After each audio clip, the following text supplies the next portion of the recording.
আসসালামু আলাইকুম, সবাইকে স্বাগত জানাচ্ছি বিডিফিউজ ইনফোটেনমেন্টে। আপনাদের সঙ্গে আছি আমি ফাহাদিয়া মিতো। দামেস্কের ইরান দূতাবাসটি এখন যেভাবে আছে কয়েকদিন আগেও তা কল্পনা করা যেত না। ভাঙা কাচ এবং পদলিত পতাকাগুলোর মাঝে দূতাবাসের মেঝেতে পড়ে রয়েছে ইরানের সর্বোচ্চ নেতা আয়াতুল্লাহ আলী খামেনির ছেঁড়া পোস্টারগুলো। এছাড়াও রয়েছে লেবাননের হেজবুল্লাহর সাবেক নেতা হাসান নাসরুল্লাহর ছেঁড়া ছবি, যিনি চলতি বছরের সেপ্টেম্বর মাসে বৈরুতে একটি ইসরায়েলি বিমান হামলায় নিহত হন। দূতাবাসের বাইরে থাকা ইরানের প্রভাবশালী রেভলিউশনারি গার্ড ফোর্সের সাবেক কমান্ডার কাসেম সোলাইমানের ছবিও ক্ষতিগ্রস্ত হয়েছে। এগুলো সবই প্রতীকী আঘাত। তবে ইরানের ওপর বড় আঘাতটি এসেছে বাশার আল আসাদের পতনের মধ্য দিয়ে। বিস্তারিত এবারের প্রতিবেদনে।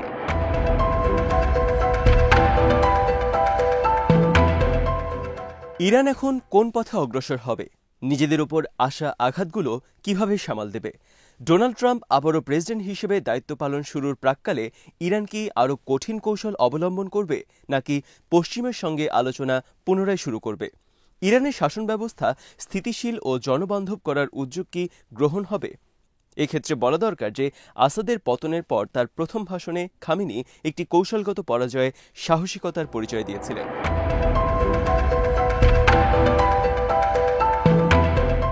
খামেনির বয়স এখন ৮৫ বছর, আর ১৯৮৯ সালে এই শীর্ষ পদে আসার এই সময় এসে তিনি উত্তরাধিকারী নির্বাচন নিয়ে বড় ধরনের চ্যালেঞ্জের মুখে পড়েছেন। তিনি উক্ত ভাষণে বলেন, ইরান শক্তিশালী এবং ক্ষমতাশালী দেশ এবং ভবিষ্যতে ইরান আরও শক্তিশালী হবে। তিনি এই ভাষণে জোর দিয়ে বলেন, মধ্যপ্রাচ্যে ইরান নেতৃত্বাধীন জোট, যাতে হামাস, হিজবুল্লাহ, ইয়েমেনের হুথি এবং ইরাকি শিয়া মিলিশিয়া অন্তর্ভুক্ত রয়েছে।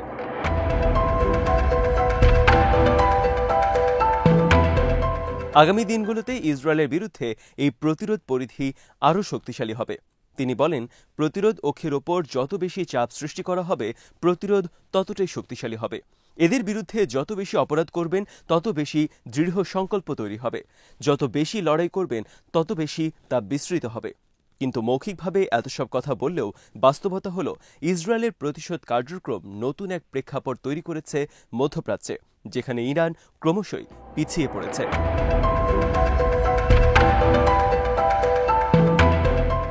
মার্কিন যুক্তরাষ্ট্রের প্রাক্তন কূটনীতিক এবং জাতীয় নিরাপত্তা উপদেষ্টা এবং বর্তমানে থিঙ্ক ট্যাঙ্ক উইলসন সেন্টারের ঊর্ধ্বতন কর্মকর্তা জেমস জেফ্রি বিবিসিকে বলেন, ইরানের সব ডোমিনো পেছনে পড়ে গেছে। ইরানের প্রতিরোধ অক্ষটিকে ইসরায়েল ধ্বংস করতে সক্ষম হয়েছে, আর সিরিয়ায় বাশারের পতনের মধ্যে দিয়ে এই সংকট আরও গভীর হয়েছে। আসাদকে সর্বশেষ দেখা যায় ১ ডিসেম্বর। তিনি সেদিন ইরানের পররাষ্ট্রমন্ত্রীর সাথে একটি বৈঠকে সিরিয়ার রাজধানী দামেস্কের দিকে অগ্রসর হওয়া বিদ্রোহীদের পরাজিত করার প্রতিজ্ঞা করেছিলেন।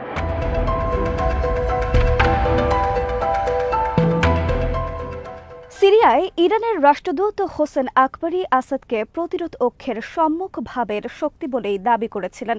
অথচ যখন আসাদের পতন হল, তখন ইরান নিষ্ক্রিয়তার পরিচয় দিয়েছে। কারণ যেই আসাদের ওপর এতটা ভরসা রাখা হয়েছিল, সেই আসাদ নিজে যেমন লড়াই করেননি, আবার আসাদকে সহায়তা করার ক্ষেত্রে ইরানও অক্ষম এবং অনিচ্ছুক ছিল। এভাবেই প্রতিরোধ অক্ষের আরও একটি ফোর্সও অকার্যকর হয়ে গেল।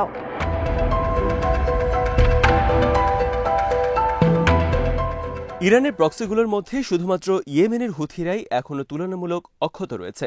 তাছাড়া ইরান এখনও প্রতিবেশী দেশ ইরাকে শক্তিশালী মিলিশিয়াদেরকেও সমর্থন দিচ্ছে। ইরান গত কয়েক দশক ধরে তার মিলিশিয়া নেটওয়ার্ক তৈরি করেছিল মূলত দুটো কারণে: এক, আঞ্চলিক প্রভাব বজায় রাখা, আর দুই, ইসরায়েলি আক্রমণের বিরুদ্ধে প্রতিরোধ গড়ে তোলার জন্য। প্রতিরোধ অক্ষ ছিল এমন একটি যা ইরানকে কৌশলগত গভীরতা প্রদান করতে এবং সরাসরি আক্রমণ থেকে রক্ষা করতে ডিজাইন করা হয়েছিল। এই প্রক্রিয়াটি ১৯৮৯ সালের ইসলামিক বিপ্লব থেকে শুরু হয়।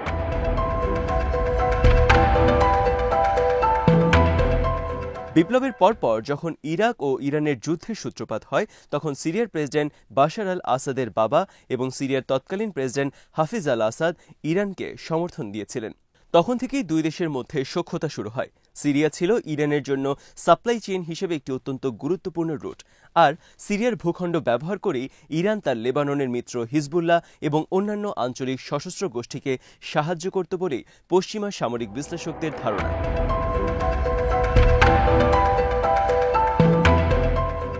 এর আগে ইরান প্রেসিডেন্ট আসাদকেও সাহায্য করেছিল, বিশেষ করে 2011 সালে সিরিয়ায় আসাদ বিরোধী আন্দোলন যখন গৃহযুদ্ধে পরিণত হয় এবং আসাদ শাসন দুর্বল হয়ে যায়, তখন তেহরান সেখানে যোদ্ধা, জ্বালানি এবং অস্ত্র সরবরাহ করেছিল। সিরিয়ার সেই যুদ্ধে 2000-এরও বেশি ইরানি সৈন্য এবং জেনারেল নিহত হয়েছিল বলেও জানা যায়। যদিও ইরানের এই সেনারা সরাসরি যুদ্ধ করত না, বরং সামরিক উপদেষ্টা হিসেবে কাজ করেছিল বলে দাবি করা হয়।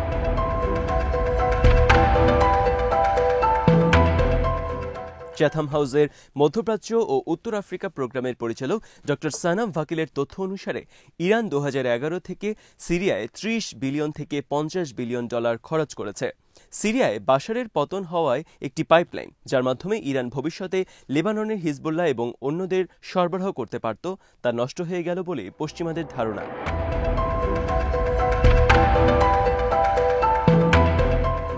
এ বছরটি শুধু সিরিয়ায় আসাদ সরকারের পতনের জন্যই নয়, বরং আরও বেশ কয়েকটি কারণে ইরান ক্ষতিগ্রস্ত হয়েছে।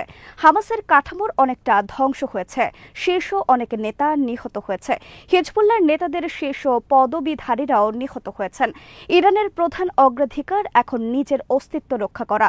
ইরান নতুন বছরে নিজেদের অবস্থান পুনরায় মেরামত করতে চাইবে, প্রতিরোধ অক্ষের যা কিছু অবশিষ্ট রয়েছে তা শক্তিশালী করতে চাইবে, আঞ্চলিক সম্পর্কগুলোর উন্নয়নে পুনরায় বিনিয়োগ করতে চাইবে, যাতে তারা ট্রাম্পের অযাচিত চাপ থেকে নিজেদের রক্ষা করতে পারে।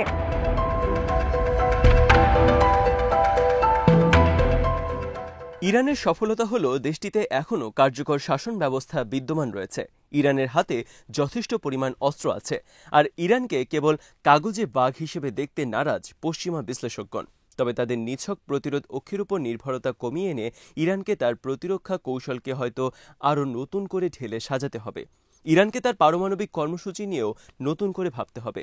হয়তো ইরান এই খাতে বিনিয়োগ আরও বৃদ্ধি করবে, যাতে শাসন ব্যবস্থার নিরাপত্তা বাড়ানো যায়।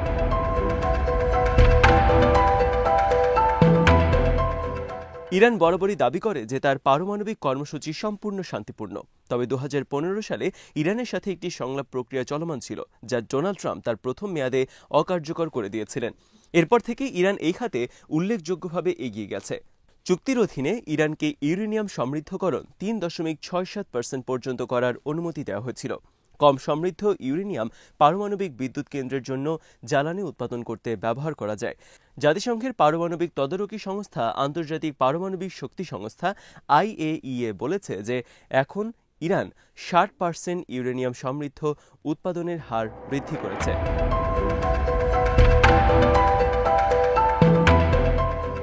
ইরান বলছে যে ট্রাম্পের আরোপিত নিষেধাজ্ঞার প্রতিশোধ হিসেবে তারা ইউরেনিয়ামের মজুদ বৃদ্ধি করেছে, কেননা গেল 4 বছরে প্রেসিডেন্ট বাইডেন ক্ষমতায় থাকার পরও ইরানের সাথে ওই সংলাপ প্রক্রিয়াটি আর পুনরুজ্জীবিত করতে পারেনি।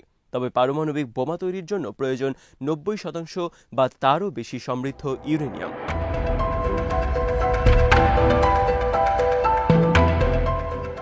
এই বাস্তবতায় অনেকেই ধারণা করছেন ইরান এখন যদি চায় তবে প্রায় 1 সপ্তাহের মধ্যে একটি পারমাণবিক অস্ত্রের জন্য যথেষ্ট ইউরেনিয়াম সমৃদ্ধকরণ করতে পারে। তবে এজন্য তাদেরকে একটি ওয়ারহেড তৈরি করতে হবে এবং একটি ডেলিভারি সিস্টেম তৈরি করতে হবে। ওয়ারহেড বা ডেলিভারি সিস্টেম তৈরি করতে কয়েক মাস বা সম্ভবত 1 বছরও সময় নিতে পারে। এ কারণে ইরান নিয়ে পশ্চিমা দেশগুলোর উদ্বেগও সাম্প্রতিক সময়ে বেড়েছে। এটা নিশ্চিত যে ট্রাম্প দায়িত্ব নিয়েই ইরানের ওপর তার সর্বোচ্চ চাপ কৌশল পুনরায় আরোপ করার চেষ্টা করবেন।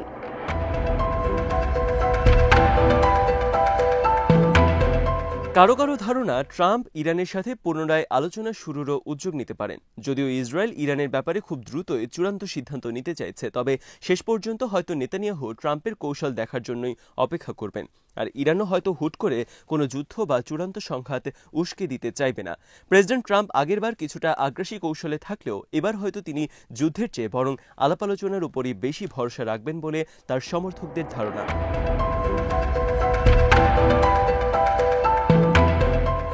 ইরানের জন্য অভ্যন্তরীণভাবে এখন সবচেয়ে বড় চ্যালেঞ্জ হল খামেনীয় পরবর্তী সর্বোচ্চ ধর্মীয় নেতা নির্বাচন করা।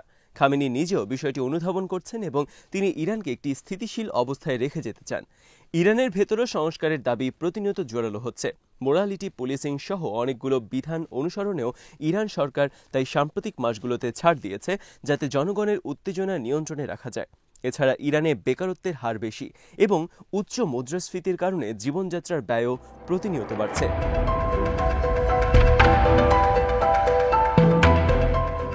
ইরানের তরুণ প্রজন্মের বড় একটি অংশ ইসলামী বিপ্লবী চেতনা থেকে সরে এসেছে এবং বিদ্যমান কঠোরতার বিরুদ্ধে প্রতিবাদী হয়ে উঠেছে। তবে ইরানে এমন কোনো অবস্থারও সৃষ্টি হয়নি যে সেখানে জনগণ বিদ্রোহ করবে এবং সেখানকার শাসন ব্যবস্থা বাশার সরকারের মতো ভেঙে পড়বে।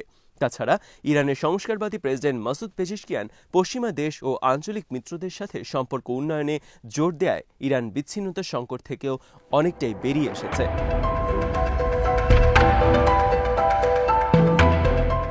মধ্যপ্রাচ্যের দেশগুলোর জনগণের মাঝেও ইরানের জনপ্রিয়তা দিনে দিনে বাড়ছে। বিশেষ করে ফিলিস্তিন ইস্যুতে ইরানের ভূমিকা মুসলমানদের মনে নতুন করে আশার সঞ্চার করেছে। আজ এখানেই শেষ করছে। সমরাষ্ট্র, প্রতিরক্ষা ও কূটনীতির নানা তথ্য জানতে চোখ রাখুন বিডিফিউজ ইনফোটেনমেন্টে। চ্যানেলটি ভালো লাগলে সাবস্ক্রাইব করুন, সংযুক্ত থাকুন আমাদের ফেসবুক পেজে। আল্লাহ হাফেজ।